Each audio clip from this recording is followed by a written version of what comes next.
जळगाव जिल्ह्यात अवैधपणे गावठी कट्टे आढळून येत असल्याच्या बातम्या सातत्याने समोर येत असून अशातच आणखी तरुणाला गावठी कट्ट्यासह अटक करण्यात आली।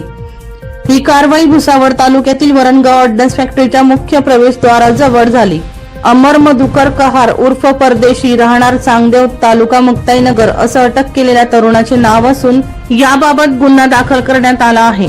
मिळालेल्या माहितीनुसार ऑर्डन्स फॅक्टरीच्या मुख्य प्रवेशद्वाराजवळ साई मंदिर परिसरात अमर मधुकर कहार उर्फ परदेशी राहणार चांगदेव तालुका मुक्ताईनगर हा व्यक्ती अवैध अग्निशस्त्र बाळगून दहशत निर्माण करीत असल्याची माहिती मिळाल्यानंतर वरणगाव पोलिसांनी त्याला ताब्यात घेतले आहे।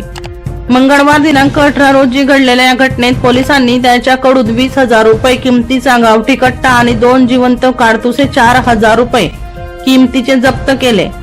ही कारवाई सहाय्यक पोलीस निरीक्षक जनार्दन खंडेराव यांच्या मार्गदर्शनाखाली PSI Ramdas Gangurde, police head constable Yasin Sattar Pinjari, Premchand Vasant Sapkale, Prashant Vinayak Thakur, Ishwar Tayde आणि विजय बावस्कर यांच्यासह पोलीस पथकाने ही कारवाई पार पाडली।